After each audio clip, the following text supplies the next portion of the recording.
Sports betting is live in Connecticut. That's right, after years of failed attempts, state lawmakers finally pushed legislation through in 2021. And that's allowed Connecticut to join a growing number of U.S. states in allowing Americans to bet on games. The stakes are big for Connecticut's bottom line and for its people, who can risk a lot with the swipe of a finger. And for the two tribes that are deeply involved in the effort.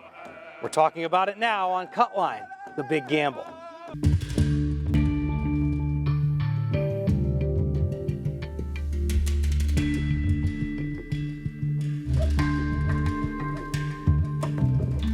I'm Frankie Graziano. Today we'll get into the millions of dollars the state can make off of your bets. And we'll talk about the resources that are available to you should the legalization of sports betting in Connecticut turn into a problem in your home. But first, where can you place a bet? Two tribal nations in Connecticut will take action at brick-and-mortar sports books inside their casinos. The Mashantucket Pequots are licensed to offer sports betting at Foxwoods Resort Casino, while the Mohegan Tribal Nation will hold it at Mohegan Sun. You could also go to a bunch of restaurants around the state that have historically offered off-track betting, like Bobby V's in Windsor Locks and Shea's in Manchester. And there, you can bet on sports thanks to a deal the Connecticut Lottery struck with sub-licensee Sportech. Let's take you now to one of the locations, Foxwoods, for a sports betting demonstration. How you doing, guys? My name is Josh Trego from DraftKings. I'm the Retail Operations Manager. We're here at Foxwoods Resort, and we're going to show you how to make a bet. First thing we're going to do is we're going to need to fund the bet, so you're going to have to use cash or one of these vouchers that can fund the machine. You're just going to scan it down here at the bottom, and you'll see the balance is now on the machine. So we're going to go with NFL. And I'm sure no one's really going to care about the Jags in Cincinnati, so we're just going to go to Tampa Bay and the Patriots. I'm from Tampa Bay, so we're going to go Tampa Bay. We're going to bet the money line at minus 280, which means you got to bet 280 to win $100 here. And you know what? I'm going to put the whole 50 on it because that's how confident I am. 50 is going to win me $67.85 plus my 50 back. You just place this green button right here for place bets. And my winning ticket will come down here at the bottom. As you can see, it's pretty easy to place a bet, and that's scary, right? Potential life-altering decisions at the tip of your finger. Later on, we'll hear from a sports bettor who got addicted. We're also going to hold a panel on problem gambling to ask stakeholders what they're doing to protect state residents. Before we go there, let's talk about the state's biggest players in the gambling landscape, the tribes that run Connecticut's two casinos, the Mashantucket Pequots and Mohegans. Why are we starting here? Well, up until this moment, most legal Connecticut gaming, except for the lottery, has happened at Foxwoods and Mohegan Sun. And as lawmakers tried to legalize sports betting here, state officials struggled through closed-door negotiations with the tribes, who argued that sports betting was a casino game and was therefore theirs to profit from and operate. For sports betting, the state of Connecticut will get 13.75% of revenue derived by the Mashantucket Pequots and the Mohegans. Did you know?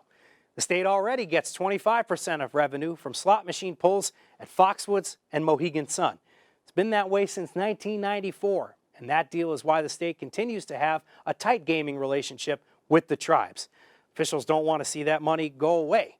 When MGM Resorts International got a license to open a casino in nearby Springfield, Massachusetts, and concern grew that it had cannibalized brick-and-mortar gambling here, the state of Connecticut tapped the two tribes to open an off-reservation casino 12 miles away in East Windsor. But this partnership essentially held up the legalization of sports betting in Connecticut. First off, MGM didn't like the prospect of East Windsor taking away its business. A legal challenge loomed. Second, it took almost 2 years for the Federal Department of Interior to formally recognize the project, something that could have happened within 45 days. MGM didn't like that either, and it sued. Is there a casino up in East Windsor now? No. Once the tribes made a sports betting deal with the state, they announced the casino would be scrapped for at least 10 years. MGM then dropped its lawsuit, and it appeared the governor of Connecticut, Ned Lamont, had gotten everything he wanted. He'd used expanded gaming, including sports betting, to solve another problem. He calls it his global gaming resolution. So now he's happy, and with the exception of the people in East Windsor, who are unhappy that their town won't see new money from a prime piece of real estate near I-91, all stakeholders are pretty satisfied. I talked to Rodney Butler, the chairman of the Mashantucket Pequot Tribal Nation, the day Connecticut lawmakers greenlit sports betting. He told me that it was the anniversary of the attack on the Mystic Fort, that the Mashantucket Pequots and Mohegans were aligned under historic gaming legislation exactly 384 years to the day that they were on opposite sides of the Pequot War. For Cutline, the big gamble, I took a trip to Foxwoods for another talk with Butler. When I think about what my ancestors went through 384 years ago, at that Mystic Fort, being burned to the death at the hands of the colonists, and that group of warriors that survived that and then persevered so that I could sit here today and celebrate sports betting. I mean, it really is an amazing story and an incredible history for us that we celebrate day in and day out here at Mashantucket. We're sitting here on federally recognized land, that's your land. Yeah. 10,000 people, you say, were here probably before the Pequot War at Mashantucket land. 40 afterwards, something like that. So, fascinating, right? We have to talk about this history when we talk about it. Why is casino gaming now intertwined in this, and why should we be talking about the history again as we talk about sports betting?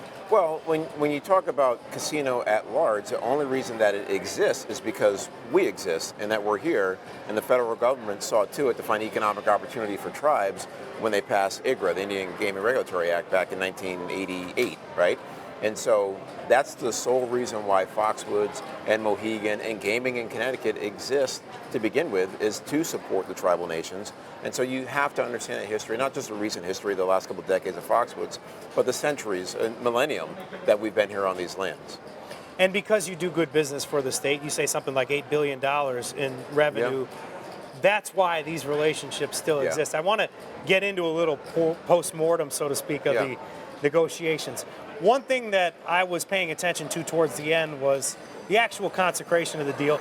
Mohegan tribe went first. I can understand that might have been a little frustrating for you. Were you a little upset that that went in a little bit of a different direction? You were holding out to try to get a little more money for online gaming at that point. Yeah, well, it wasn't to get a little more money for online gaming. It was to get what we believed was a fair deal.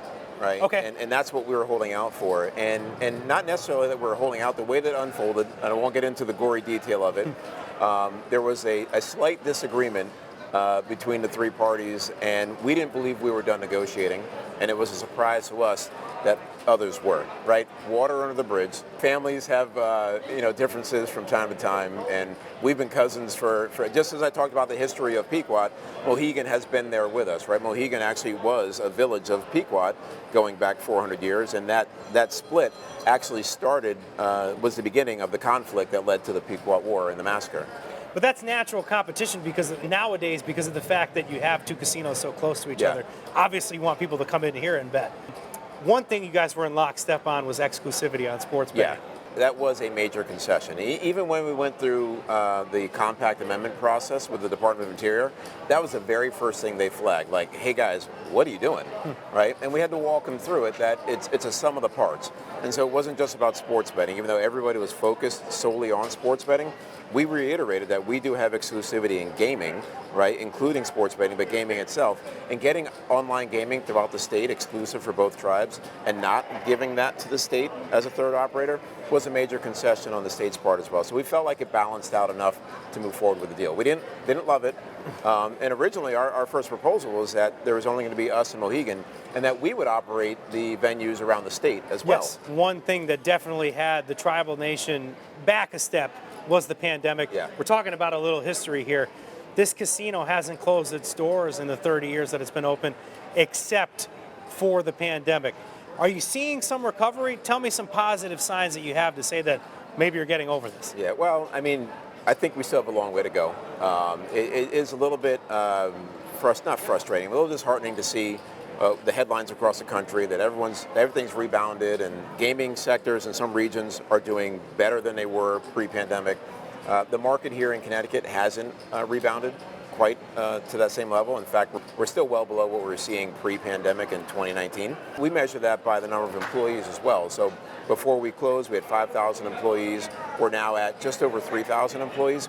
So we're slowly bringing them back. Where were you at the worst of it, employees? Because I know the big Well, factor at the worst of it, we were down to about a dozen employees securing the property. Yeah. And that was it. And all the executives working for free, pretty much. That's the perspective. You're up to 3,000 Yeah, so we employees went at from this point. 5,000 to almost zero, back up to 3,000. And then, with the opening that we just celebrated with the sports bar, that's another 50 employees. And we have a couple other tricks up our sleeves where we're hoping to add, a couple hundred more employees in time. But do you think that sports betting can have a tangible impact on that It kind will. of bottom It will. line? It absolutely will. We've seen it in every other market where once they did in-person sports betting, it brought a different crowd, a different set of patrons to the property that exposed them to the restaurants, the bars, the entertainment, the hotel, gaming that you see all around us here, that hadn't been there in some time. And so with that additional foot traffic, we're going to need more employees to provide the level of service that we want to provide. And we assume that we'll be able to slowly ratchet back up those employment numbers. People come here, Rodney, you give them a free drink, a free blender, whatever you give them. Yeah. Free room, free concert. You want to get them in here. It's generally about brick and mortar sports betting. I know you were always supporting that.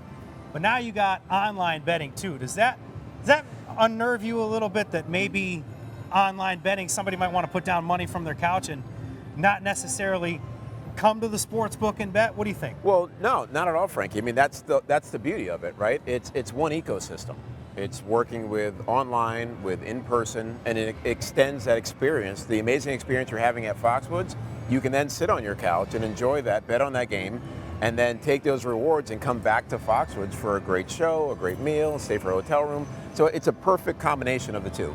And by getting people here, it's the experience, right? The reason for coming here is the excitement that we've now created, right? I mean, the magnificent space that we have now up and running for sports betting.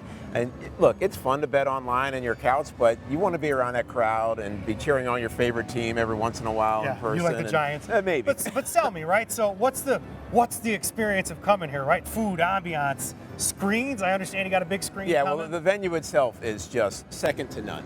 40 by 40 video monitor. I mean, you've never seen anything like that in any sports betting 40 venue. feet by 40 40 feet by 40 feet. It's 2 floors of entertainment, the venue itself, over 7,000 square feet. We have 7 teller stations opened up. Kiosks everywhere too, so that you don't have to worry about exactly. lines. The kiosks are all around the property. So even if you don't want to be in the venue itself, you can stop at one of the 50 kiosks that we now have playing around the property, or just jump right on your phone and interact with the sports bar as well while you're standing there.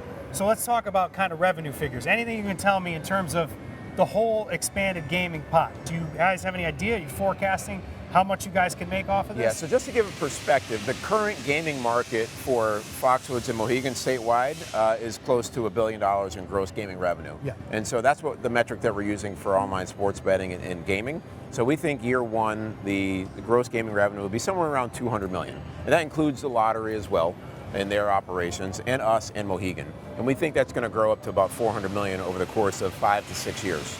How will this money help, and how do you intend it to help your people? Yeah, well, that's the core of everything we do, right? The only reason that Foxwoods exists is because we needed to provide services and programs for our tribal citizens. And so whether it's our students going to school, the health programs for our elders, the retirement programs for our elders, the mental health and disability programs that we have for those in needs, our court, fire, police system, that's where these dollars go to from the existing at Foxwoods and what we're now generating from sports betting and iGaming. It will allow us to secure those programs and enhance them and other services that we need to provide for the community.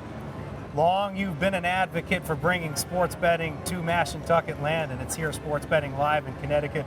Thank you for taking us through the operation. No, thank you, Frankie. We're excited. The other tribal nation that's licensed as part of this expanded gaming deal with the state of Connecticut, the Mohegans. Like Foxwoods Resort Casino, Mohegan Sun will also have a retail operation dedicated to sports betting. That'll be completed in the winter. For now, a temporary Mohegan Sun FanDuel Sportsbook has been set up to take your bets.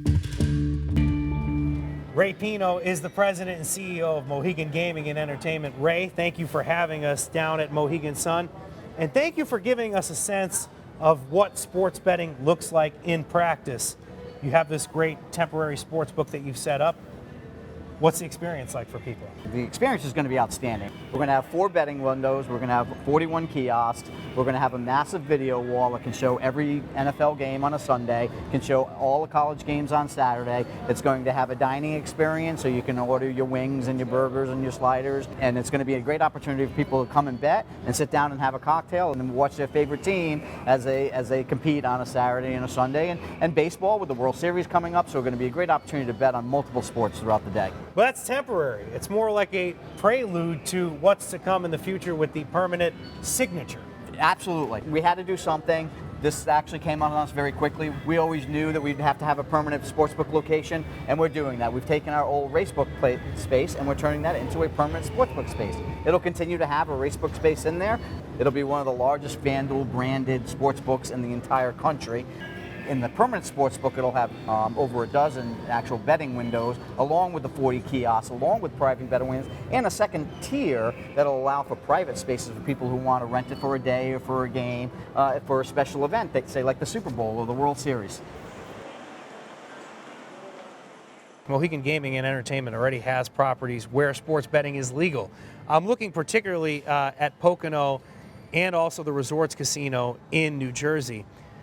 Does that give you an idea of how sports betting can do, how well you can do, Mohegan Gaming and Entertainment, with sports betting?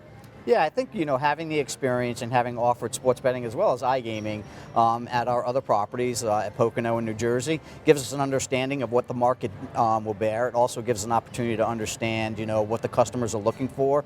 It gives us an understanding of how to market to these guests and what the market demands. And it also gives us an idea of how big the market could be based on size of markets, based on populations, based on income levels, and other factors that we use to determine the market size.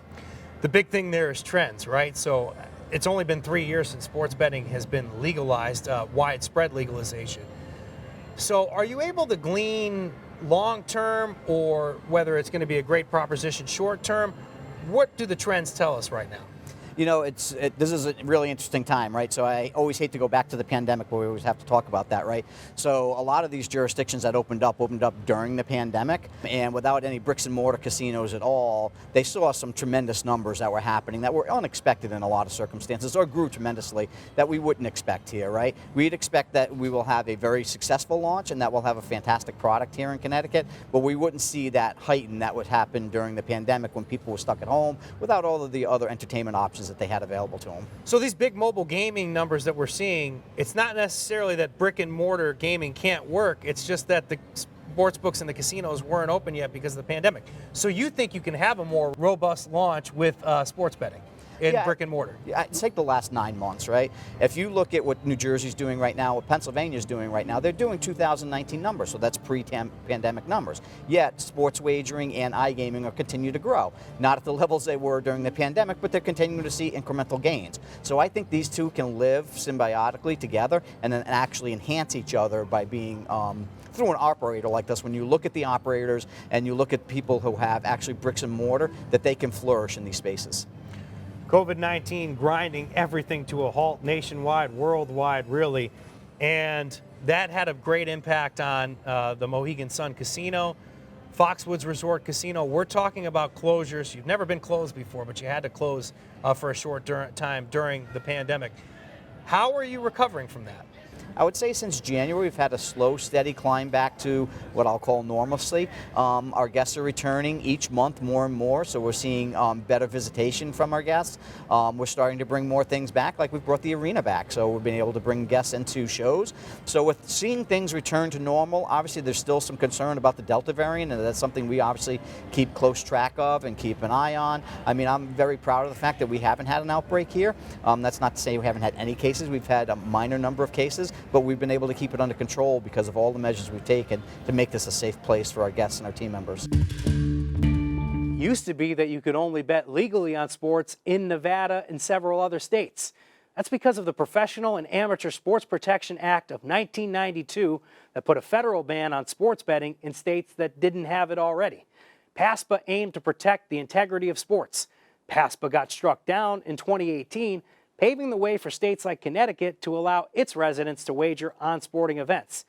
That didn't happen until this year. In between, lawmakers tried to push sports betting legislation through, and each session the effort stalled. Most of the sports betting deal was actually worked out behind closed doors, and lawmakers weren't even there. The state negotiated with the two tribal nations that ran Foxwoods Resort Casino and Mohegan Sun. That deal came in March, and legislation went through 2 months later. No action at the betting window, though, at that point, despite the governor signing sports betting into law. A couple of things needed to happen before anyone could take a bet in Connecticut. The federal government had to approve the state's sports betting agreement with the tribal nations, and a state regulatory authority had to have its say. Now it's here. Governor Ned Lamont got in on the fun on September 30th. Here he is at Foxwoods. He made the first bet there and at Mohegan Sun that day. American betting operations have generated more than $2 billion in revenue this year, according to the American Gaming Association. Maybe that's why he's excited. Let's give him a round of applause. Or that those bets are the culmination of 3 years of work for Lamont and his administration. I just mentioned those closed-door tribal-state negotiations. I actually got someone here who can bring the state's perspective on those talks to light. Paul Mounds Jr. represented Governor Ned Lamont in sports betting negotiations. He's Lamont's chief of staff. Welcome to Cutline, Paul. Thanks for having me. And I got another guest with me, an entity that the state negotiated into the expanded gaming package. That's the Connecticut Lottery. Rob Simulcare is CLC chairman. Hello, Rob. Hi, thanks for having me. Thanks for coming on. I'm going to start by delving into sports betting talks with the Mashantucket Pequots and Mohegans. Paul, the Mashantucket Pequot Tribal Nation chairman, seems to think the state got the better end of the deal to legalize sports betting and expand online gaming. How do you think the state did? Well, first of all, I think all of us did very well. I led a team that included our Secretary of OPM, Melissa McCall, David Lehman, our Commissioner of DCD, and at the time, our General Counsel, who's now a judge, Bob Clark. And we went through a whole process that started in the summer that prepared us to be able to go into negotiations with the two tribal nations in that late fall, early winter timeframe. And I would say overall, everyone made out very well because everyone put all their cards on the table and let it be known what were the gives and what were the takes. And I think at the end of the day, we're going to have one of the most modernized gaming platforms that can be seen anywhere in the nation. One big theme, it seemed like it wouldn't concede for the tribal nations, was that sports betting exclusivity. They'd have to be the only ones who could offer it in their minds, but sports betting simply doesn't seem to be a casino game here. Why don't you think it is a casino game, Paul? Well, I think one of the things is we've looked at other legal precedent on that matter. But also to remember this, as part of this global gaming agreement, it was also including to allow for the two tribal nations to do iCasino games outside of their tribal lands on a digital platform. We also allowed for us through the lottery to have iLottery and an expanded platform as well. So this was a global gaming agreement, not just solely focused on sports betting as it is. But each party had their own mindset and an own legal precedent of what they felt sports betting was. And that allowed us to all get to the table and negotiate this once-in-a-lifetime global agreement. Rob, we're going to bring you in here. Every time I've heard your corporation's president, Gregory Smith, pitch lawmakers on sports betting in the last few years, he's had this kind of amiable manner of address, letting them know, hey, we work for you. For the uninitiated, can you tell us about your relationship with the state? Well, thank you. And yes, I mean, as Greg likes to say when he testifies, as I say, we are the state's gaming company. We exist for the sole purpose of driving revenue to the general fund of the state of Connecticut. And so when we fight to have Connecticut Lottery included in whether it's sports wagering or online lottery, or obviously our existing lottery business, which is, a very significant driver of revenue to the state, we're doing that not to benefit shareholders or executives or, anybody from the for-profit point of view. This is all to benefit the taxpayers of the state of Connecticut. So that is why it was so important for CLC to be included in this sports betting scheme, and why we think this really was a great deal for the state, for the taxpayers, as well as for the tribes. But now there's going to be gross gaming sports revenue, and I just want to kind of go through it with you on how that breaks down. The statute is set up in a way where there's sort of a minimum set that we'll have to pay, but that minimum is sort of academic for us because we'll pay well above that in terms of the effective rate that we pay the state for our operations. I mean, just to give an example, in our existing lottery business, we had $1.5 billion in sales in the last fiscal year of, traditional lottery, draw games, instant tickets, and that resulted in, after prize money, which is the primary expense of lottery, we wrote a check to the state of Connecticut of more than $400 million in remittances to the general fund. Tell them where to go and where they can bet. There'll be a website, playsugarhouse.com/CT, where you'll be able to bet. There'll be an app as well. You'll see all of that listed everywhere on the Connecticut Lottery website. It'll be available at lottery retailers. So we have 15 retail locations that the statute authorizes us to stand up around the state. We'll be launching with about 10 of those in October. That's through the Sport Tech deal that you referenced earlier. So places like Bobby V's in Stamford, Sports Haven in New Haven, Bobby V's up at Bradley Airport in Windsor Locks, as well as the various Winners OTB locations around the state, places like Waterbury, Norwalk. So there'll be lots of places, and our goal is that no one will have to drive more than 30 minutes if they want to bet in person with one of our retail locations. The only exception to that being, of course, up in the area of the tribal casinos, the 25-mile radius around those casinos, we will not be operating any retail. You mentioned Sport Tech, and they're a key piece of this global gaming resolution. The global gaming resolution is a real reason why, personally, I think the state did pretty well in this deal. Sport Tech has been the betting operator at some of those sites that Rob was talking about. They wanted a bigger piece of sports betting. They didn't get it. They even teased a potential lawsuit. But now that they're cut in through the lottery, Paul, that's not going to happen, this lawsuit, it seems like. So what's the status of the state's relationship with Sport Tech? I say the state's relationship with Sports Tech is great. I would say throughout this whole process, the state was keeping in mind how best Sports Tech can be a part of it. We did, as part of the global gaming solution before it was presented to the legislature, included Sports Tech to be a part of it. And as soon as the bill passed, I give a lot of credit to their leadership there, who reached out to myself directly and led to myself to pass it off to Rob and the team and Greg Smith over at the lottery to really solidify a deal. I want to represent the position of Sport Tech in this conversation. After Rob and the Connecticut Lottery announced their partnership with Sport Tech, they sent me a written statement that I'll read for you now. Our team is very excited to play a key role in this historic moment for the state as sports betting becomes a reality for Connecticut. I want to finish up with Paul here. How much can the state really make off of sports betting? What do you think? Well, we projected around for the fiscal year about $40 to $50 million. Obviously, that was taking into account how fast we can get this up and also just the overall marketplace. We think that we'll be able to meet our projections. And I think also we've had great partners.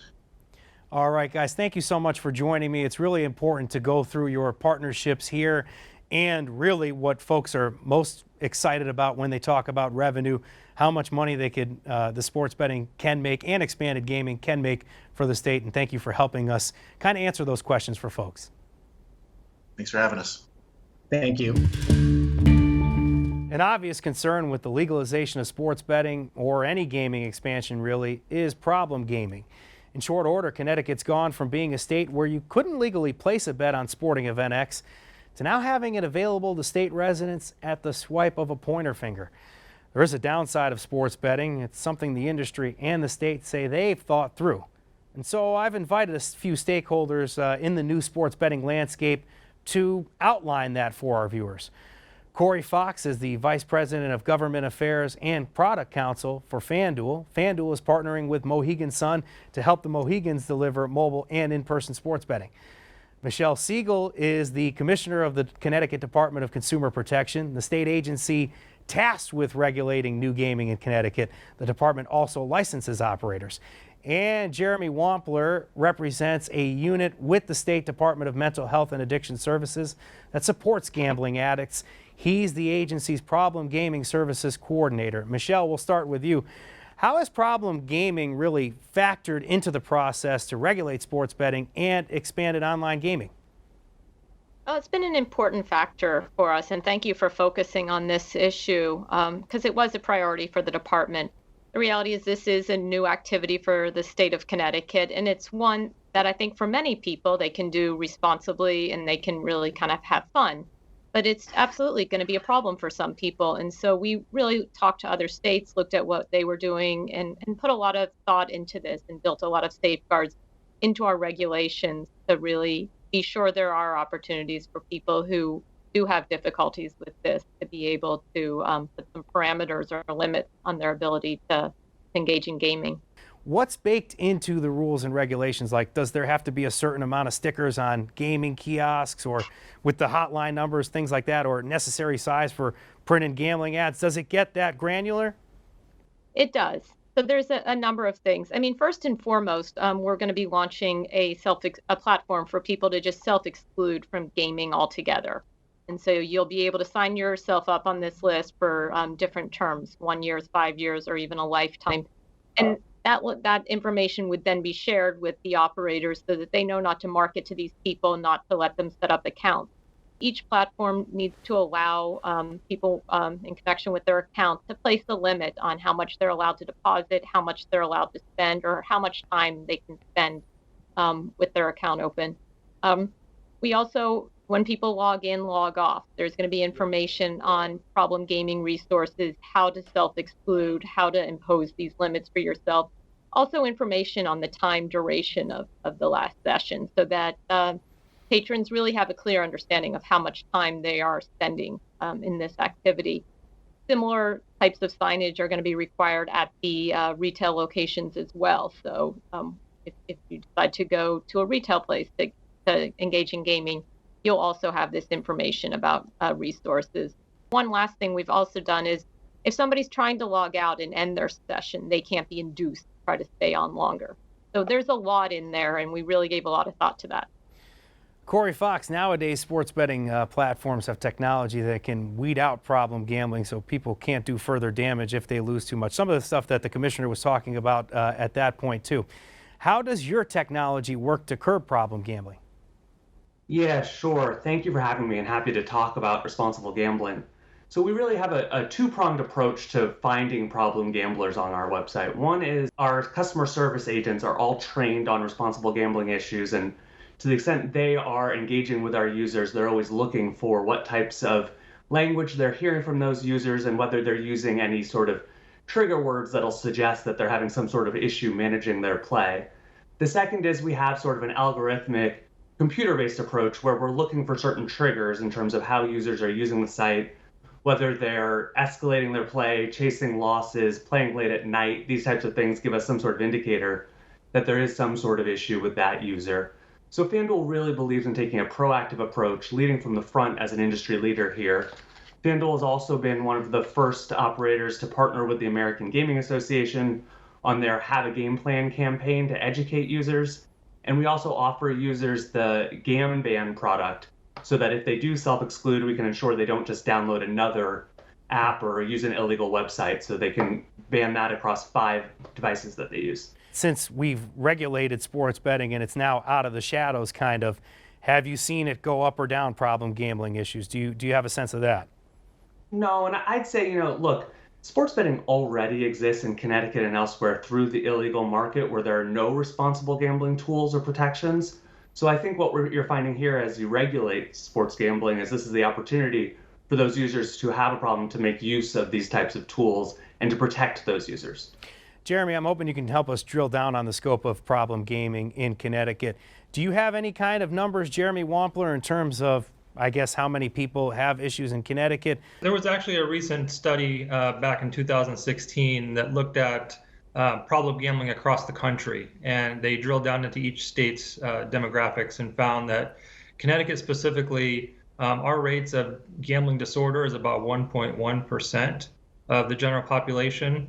Now, that doesn't take into account the folks who are struggling with co-occurring substance use and mental health issues. Those individuals, their rates of problem gambling and disordered gambling double. And the rate, it sounds like a small number, 1.1%, but if you look at how many people live in Connecticut, that's around roughly 40,000 people. So that's quite a large number of folks who are impacted by gambling disorder. Is mobile betting going to exacerbate the problem, you think? Honestly, there's been various forms of expansion across the globe over the past couple decades, and the rate of gambling disorder remains about the same. What we do see is an increase in severity of symptoms. We see an increase in money-related crimes. We see a larger impact on families and significant others. I just want to ask you, Consumer Protection Commissioner Michelle Siegel, where are we at in terms of credit? I know that was a big issue that you faced in terms of making the regulations, or at least some criticism that you faced from lawmakers. What do you think about funding accounts and any limitations on funding accounts that might present themselves? It's a tricky question, and it definitely requires the state to strike a balance. So the statute itself, so the law that was passed allowing for this expanded gaming, does allow people to set up their accounts using a credit card. So that's really a decision that was made through the legislative branch appropriately, since they are the policymakers for the state. And so, once we know that's allowed, then it becomes how do we address that? And one thing we haven't allowed is Venmo, PayPal, Apple Pay at this point. So sort of these opportunities where you can start going through a whole bunch of credit cards really quickly and have them all sort of lined up like that. So that's one thing we've done. I mean, it was interesting when in the hearing on our regulations, there were some people who felt by not allowing that, we weren't going far enough and making it easy enough for people to fund their accounts and to engage in this activity, where other people felt we should have been more strict. Jeremy, I just want to finish up with you here. I just want to ask you a couple of questions about being prepared to actually meet the problem head on. How are you gearing up for all of this? Do you think you'll be ready to serve problem gamblers?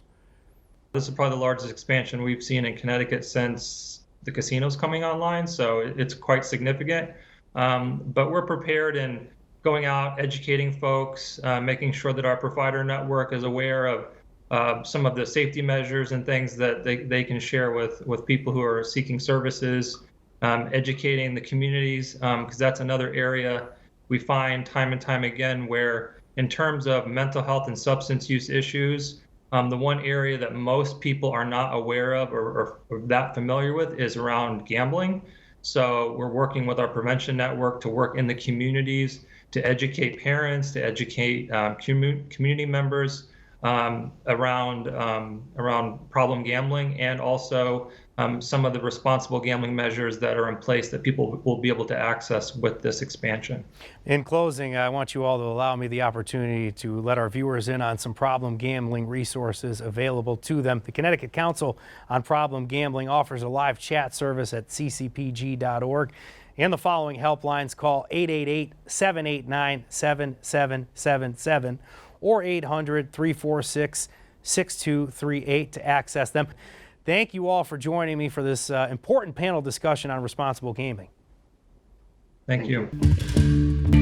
My next guest actually went through the State Problem Gambling Services Unit. His story, which is gripping and relevant to this discussion, was featured on the PGS website. I'm pleased to be joined now by Tom Ferrari, who's in recovery. Yep. Welcome to Cutline, Tom. Thank you. Nice to meet you. Thank you for having me. Hey, it's really good to have your story because people need to hear it. Let's get right into it. When did you start gambling? How early in your life? In high school, once I got a job where I was able to make a little bit of money, I had funds to gamble. It was fun. And I would say my sophomore year in high school is where I got introduced to gambling. When you get involved in high school, how you placing bets? That was old school, so I graduated in '99, so I was betting with a bookie. It's someone that you could bet on credit. Did you ever get in that situation where you were really behind? What was like rock bottom for you? All the time. Rock bottom was finding ways to get money to pay off a debt, and that came to either borrowing against my 401k, asking for money from my friends, credit limits on credit cards. I was able to use a credit card to fund it. It was, when you want to gamble, you find ways to get money. What was your biggest debt? How much were you in the hole, would you say? When I stopped, 15 grand. How do you get over that? How do you first of all pay that back? By the end, it was on a credit card. So I had a constant reminder every month when I paid it that it was money that was long gone. It was from a stupid football game from months ago, but I'm still reminded of it. So yeah, it was around 15 grand, maybe even a little bit more. And it was paying off a credit card, because that was the last stop where I was actually running up a credit limit with a credit card, because I had to find ways to do it without my wife finding out. It's really that simple. Your wife, I don't know if you were married at the time, but you've known her for a long time, right? Yeah. You knew her around this time. How long ago did you meet your wife? 1998, so I've been with my wife for 22 years, 23 years. You got 3 kids? 3 kids. You have any kids when you were in debt? Oh yeah, yeah. So, Yeah, it was a disaster. It was bad. and I'm imagining, are you worried about losing your family at this point? Oh yeah, everything. You know, you think you hit a rock bottom, but you don't realize that there's another rock bottom. There's always a rock bottom. As long as you're gambling, there's a rock bottom. The only time that you reach your final rock bottom is when you get some help and you stay in recovery. So my rock bottom at that time was an insane amount of debt that I had to pay back. My wife said she was going to leave me. My life was in shambles. I was an alcoholic at that point. I depended on marijuana to get through the day. So that was my final rock bottom. But if I continued to gamble, I would have found a new rock bottom. But my wife was along for the ride the whole way. She's seen the good, the bad, the ugly.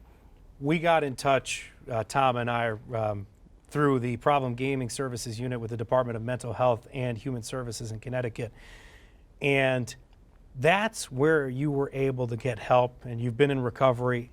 Tell me what they're able to do with you. I understand you have a mentor. Tell me that process and how somebody can get help. Yeah, well, I mean, they give you all the resources. It's just a matter of whether you want it. You know, I was seeing a therapist once a week for years.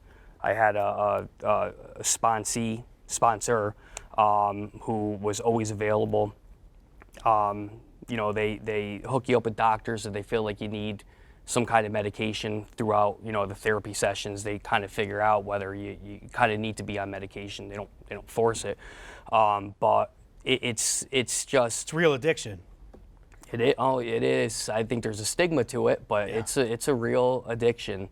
But I guess what I'm trying to get at is the program gives you every resource you need to get better. It's a matter of whether you want to take advantage of it. All you have to do is pick up the phone and someone's willing to see you. I'd say you took advantage of it, because this is what, 9 years ago when it was really the worst of it? 9 years ago, yeah. 9 years, this man has not placed a bet on sports, correct? Not once. So, and then we're talking about also being sober from alcohol. Yeah, that was another bumpy one. I just kind of decided enough's enough, and this is going back to 2014.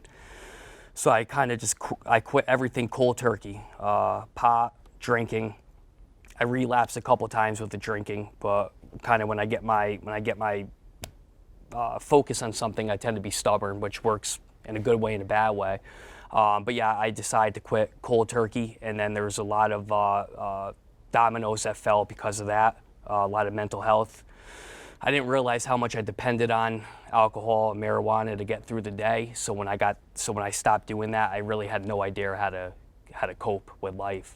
Did you have something that you went through when you were younger? Is there an event that kind of spurred this on, do you think? To me, there's no underlining trauma or anything else in my life that led me to gambling. I simply loved it. Loved it. Loved to gamble, loved sports. You combine those two things together, it was a very easy recipe for disaster. There was alcoholism in my family on both sides, so I really feel like my brother and I really didn't stand much of a chance in terms of alcoholism. As for the gambling, I think I just liked it. but I'm happy to say that you've overcome that. At least I feel like you are. You're in recovery. I am. But where's the family at now? How are you doing with your wife and 3 kids? My family couldn't be better. I'm a family man. I'm very simple. I like to stay home. It's a very loving house. My wife and I get along, believe it or not. We're one of the few couples out there that actually enjoy each other's company. I'm very involved with my kids. I mean, you'll catch us outside every single day if the weather allows it.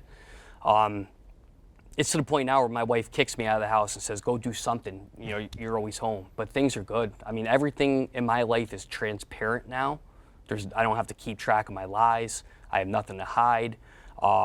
My kids will never know the old me that was always drunk, that was always gambling, always broke. But family life could not be better right now. That's good to hear, because yeah. we have you on this program to talk about the worst of it, because the advent of sports betting in Connecticut is here. So yeah.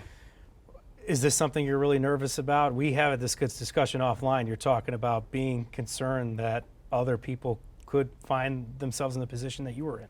Yeah, I think it's easier to fall into to gambling right now. It's so easily accessible. You can't watch a TV without having it at the bottom of the screen. Gambling's legal now, so you have, I listen to Sports Talk Radio. Every 20 minutes there's a commercial for DraftKings. Yeah. Any of those apps.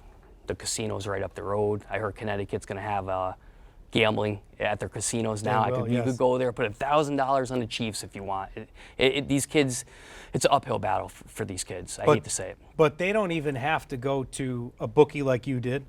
They don't even have to go to the casinos if they don't like. They don't have to go to a retail spot that the lottery is sponsoring. They can do it from their phone and bet from absolutely anywhere. It's different, right? Do you feel like that's more dangerous? Very dangerous. It's common sense. When you have different avenues to gamble, you're going to take advantage of it. It requires no effort to take your phone out and gamble. If you have a problem gambling right now, it's going to be tough for you. Not to say there's no hope, but it's going to be tough. These are the potential pitfalls of legalized sports betting. We've been talking about them here. Tom's story is one people will want to hear so they can avoid those pitfalls. And to know that if things get bad, help is available. Tom, thank you so much for coming up to our Connecticut Public Studios in Hartford to provide this really, I think it's riveting testimony. Yeah, no problem. Happy to be here. Thank you.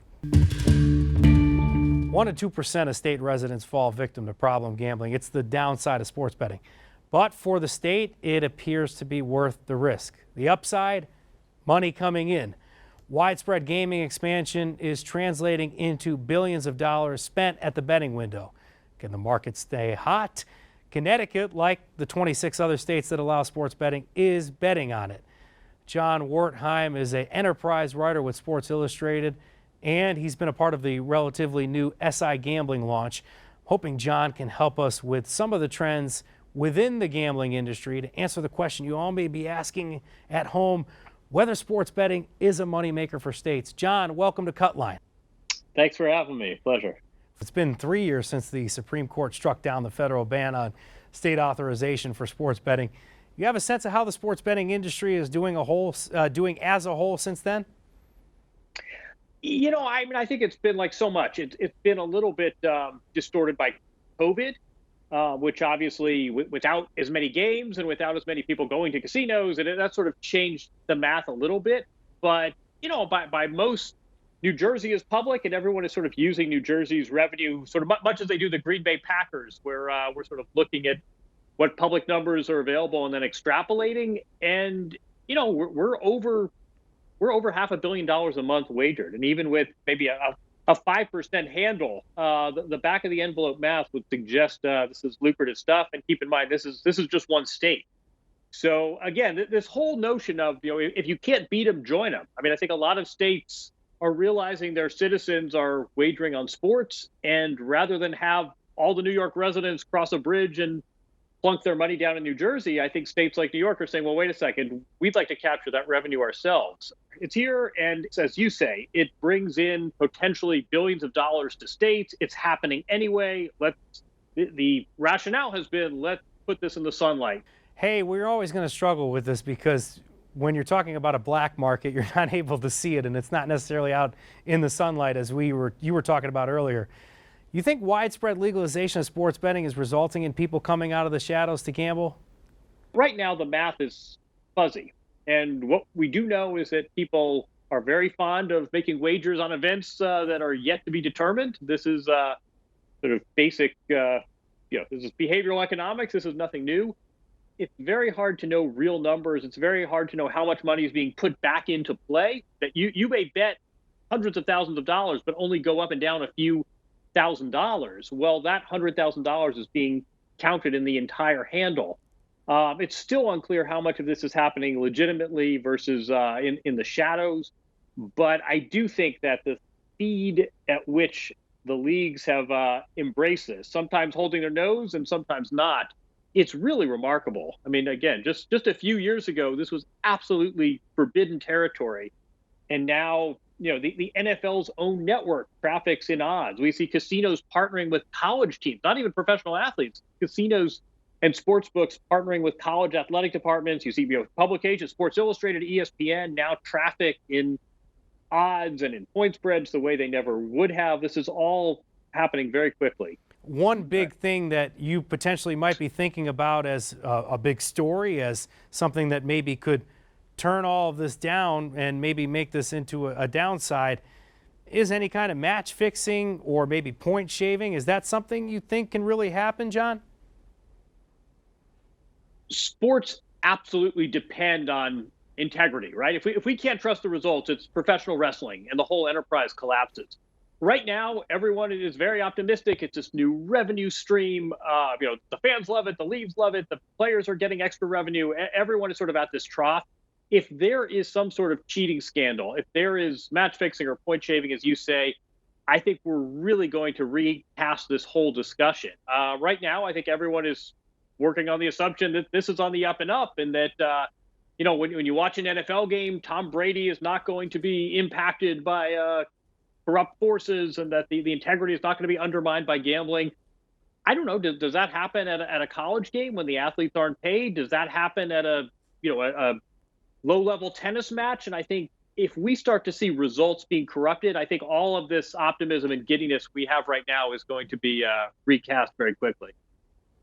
John, I mean, you're a veteran writer, and in addition to doing that, you also appear on the national television program 60 Minutes. So I'm just grateful to be able to have you give us some time here today. So thank you so much for joining us on Cutline, John. My pleasure. 30 years ago, lawmakers feared betting on sports would tarnish the integrity of sport. But today, Wertheim says he sees a dramatic embrace of gambling on sports. The American Gaming Association sees it too. They say the number of Americans planning to bet on NFL games in 2021 is up 36%. Now that it's here, we'll have to look back and ask, was it worth it? Will it actually put tens of millions of dollars into the state's economy? Will we actually protect people from problem gambling? People will undoubtedly need help. If you're watching this and you're worried about it, there's a number you can call, 888-789-7777. If you want to chat with someone online, you can head now to ccpg.org. When it comes time to take a second look at the rollout of sports betting in our state, we'll be here to talk about it. This is Cutline, the big gamble. For Connecticut Public, I'm Frankie Graziano. I thank you so much for tuning in.